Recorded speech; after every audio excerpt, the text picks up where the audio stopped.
Good morning and welcome to Godly Play.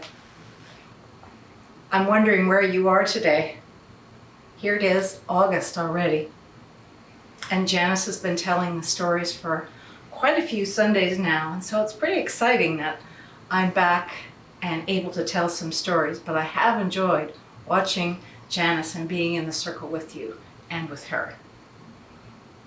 So we're looking at our calendar today, and remember that the church calendar is in a circle, and two of the hands of the calendar point to the mystery of Christmas and then the great mystery of Easter. And then you remember that we had Pentecost. Woo. And now we're in the green and growing Sundays after Pentecost.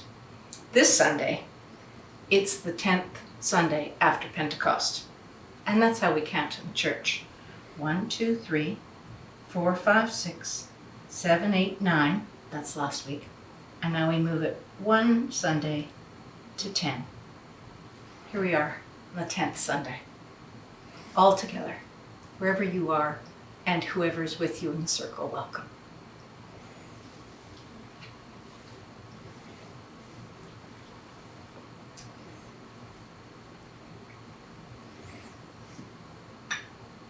Are you ready? It's been a while now. I have to get ready myself, get ready my body, get ready my eyes and my ears, my mind and my heart. Yes, I think I'm ready.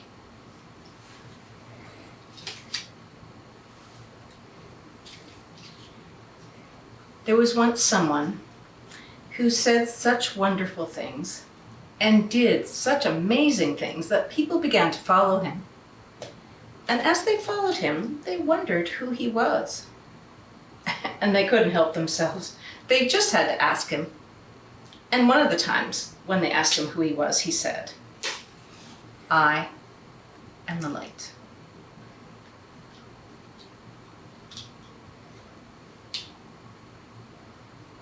Let's enjoy the light.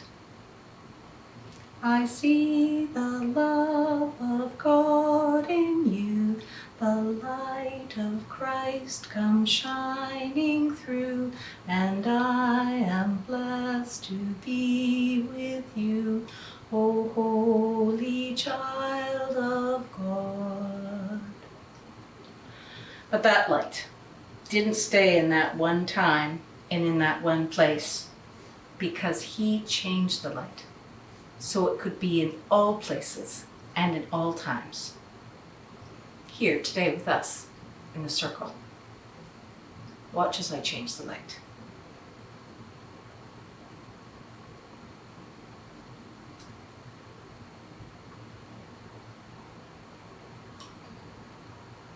Whew. Hoo-hoo. It's filling the room. It's going everywhere. Maybe even to where you are. So that wherever you are today, Jesus' light will be with you. And when you leave our circle, his light will go with you too. So, are you ready for a story?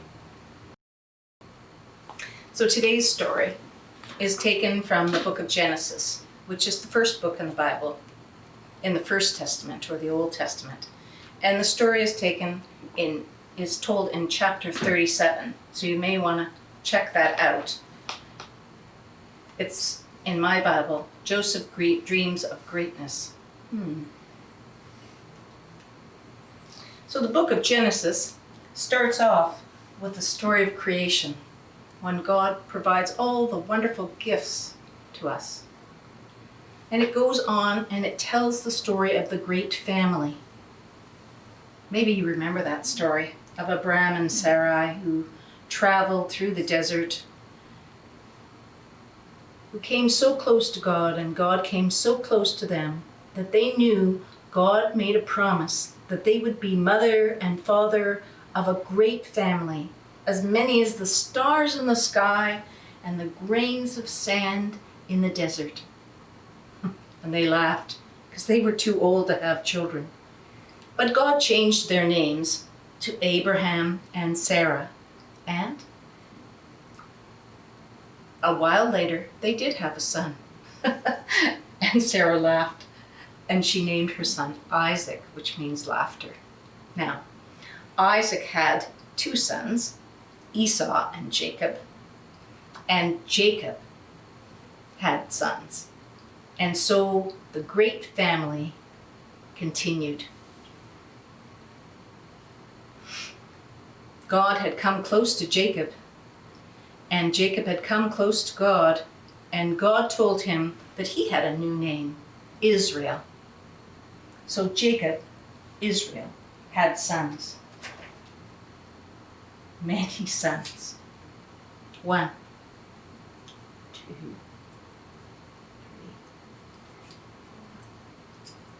4, 5, 6, 7, 8, 9, 10, 11, 12. Jacob had 12 sons, but his favorite was Joseph. He loves Joseph better than all his other sons.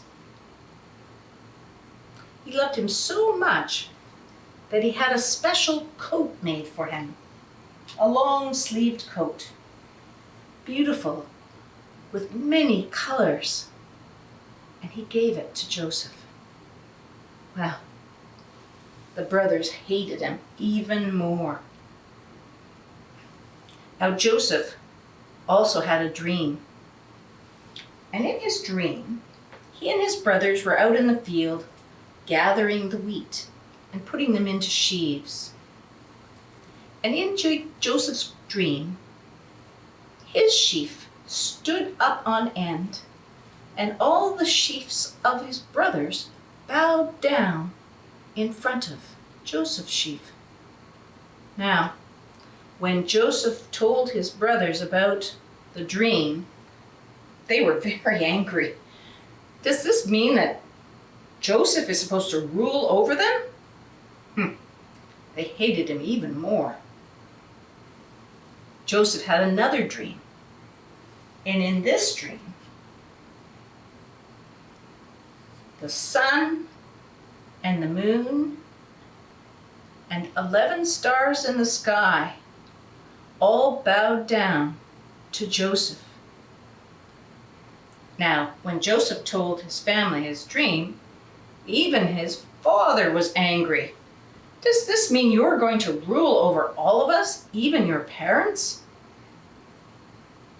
One day, Joseph was called by his father and said, "Go to your brothers who are out looking after the flocks in the fields far away and see how they are doing." Now the brothers saw Joseph coming from afar, and they decided that they would kill him. Now Reuben, the oldest brother, he talked to his brothers and said, no, let's not kill him. Let's throw him into this pit. So when Joseph came close to his brothers, they seized him and they tore off his coat of many colors, and they threw him into a pit without any water. And as the brothers were eating their lunch, a caravan of traders came by, and the brothers said to each other, "Let's not kill him. Let's sell him to the traders, and they'll take him far away." So they pulled Joseph out of the pit, and they sold him for 20 pieces of silver. Then they took his cloak and dipped it in goat's blood. And they took it back to their father Jacob and told him that Joseph had been killed by a wild beast. And the father Jacob wept.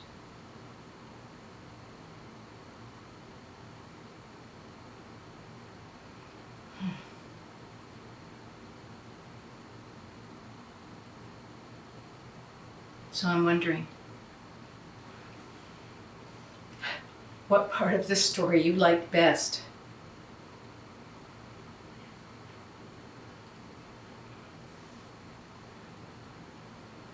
Tell the people that you're with. Talk about it.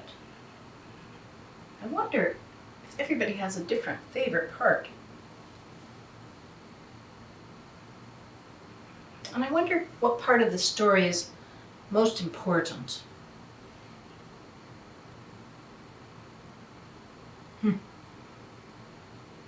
I wonder what people in your circle think is the most important part.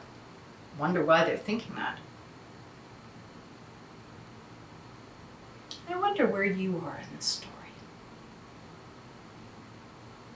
What about the story is about you or your family? I wonder if your family ever had so many children or a special gift. I wonder if someone in your family is a dreamer. I wonder if something has happened in your family where someone has been treated badly.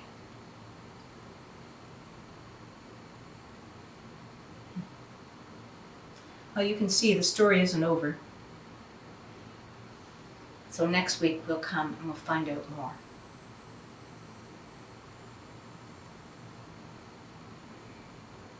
So let's put the story back. Here are all the brothers. Reuben among them tried to talk his brothers out of killing Joseph. There's Joseph, the favorite of his father Jacob. Here's this beautiful coat that Jacob made for his favorite son. Ended up covered in goat's blood. Here's the sheaf of wheat from Joseph's dream. And the sun, moon, and stars from another dream. And here are the pieces of silver that his brothers sold Joseph to the traders for. Here's the underlay.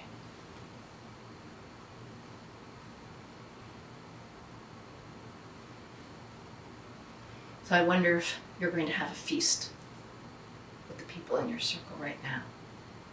I wonder if there's any work you'd like to do now that you've heard this story.